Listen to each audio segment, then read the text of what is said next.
Do you want to know how to develop your pull ups to a higher level than maybe what you have now? Or maybe you're just looking to do your first pull up or two. Maybe you're working on that because pull ups are so important. I think honestly, it's probably the most important upper body exercise there is. A lot more important than pull ups or any kind of pressing movement you can do. Certainly more important than doing boring crunches and sit ups.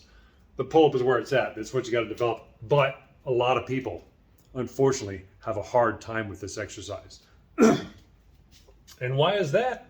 Well, it's kind of complex. You're using a lot of different muscles. You're using your biceps, your shoulders, you're using a little bit. Obviously, you're using your lats, your latissimus dorsi. You're also using all the small muscles right around the scapula, and that's the sticking point. All the small muscles around the scapula. That's what messes people up because those aren't developed. And by themselves, each muscle by themselves isn't really that strong. But when they work together with all the other muscles, like your biceps and your lats, it's a very, very strong group of muscles. But when it comes to doing pull ups, they all need to work in the right sequence of order, to lack of a better term, I guess.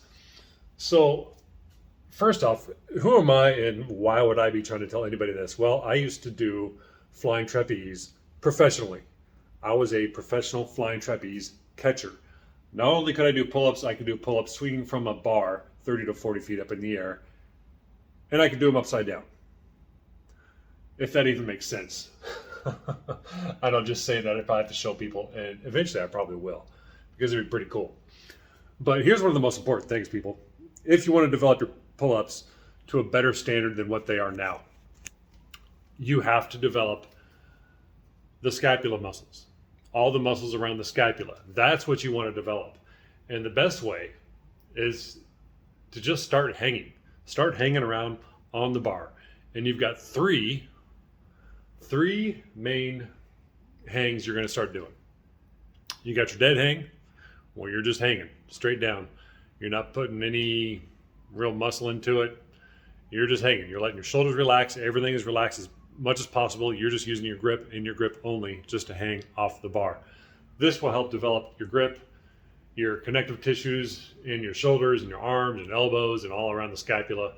Once again, we're getting around the scapula because that is very important. It's probably the most important thing to develop in the upper body, even though a lot of people miss it. A lot of people miss it, and they miss it so bad.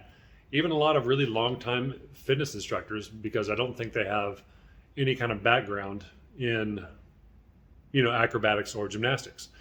And acrobatics, this is day one. This is basic. Same with gymnastics. We learn how to activate the scapula when we're hanging from a bar. It's literally the most basic thing, but unfortunately, when it comes to the world of general fitness, it's just kind of ignored. I don't know if people know about it or not, but I don't see it very often. Anyways, let's keep going on with the hangs, hanging out on a bar. We got your dead hang, went over that a little bit. We also got your passive hang, and that's where it's called a passive hang, but it's not really that passive because you are activating your scapula a little bit. Instead of you're kind of pulling your arms down, you're pulling your shoulders up from here, like in the dead hang is down here, and then you want to pull so your shoulders are down more like away from your ears, so to speak. So you are engaging your scapula a little bit. And then we have the active hang, and this is a hard one to get because that's when you're actually pulling your shoulders back and your chest up towards the bar, all while keeping your arms straight. And for a lot of people, it's going to take a little while to develop these hangs to the point where you're doing them really well. And the key point is that you want to be aware of every joint in your body, from your neck to your toes to your fingertips. Be aware. Don't be just hanging there with your legs all loose, your legs crossed. Have your legs nice and straight with your toes pointed like a ballerina. Yeah, we're going to do it that way. Or you can tuck your legs a little bit if you're at a pull-up bar where you don't have the room to really do a full stretched out hang.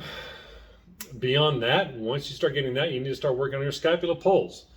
And that's where you actually start pulling with only your scapula. You start pulling your upper body up towards the bar using only your scapula. So your arms stay straight.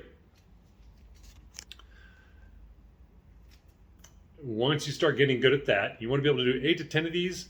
Then you start doing more of a front lever style. Not really a full front lever, because that is very, very hard. Front levers are difficult maneuvers. I can do them fairly well, like a straddle front lever, but you're going to kind of start levering your body up towards the bar. Your torso is going to come up towards the bar, kind of like this. As you lean back from the bar, you're going to come straight, then lean back, and you just start leaning back while your arms are straight off the bar. And eventually I'm going to get myself recorded doing these at a pull-up bar somewhere here while I travel around here, Southeast Asia. But those are some of the points real quick off the top of my head that I just wanted to get into. I think that's a long enough video for now. This just gives people something to think about. If you take this and use it and apply it, your pull-ups will start getting a lot better in time. That's it for now. You guys, take it easy. We'll talk later.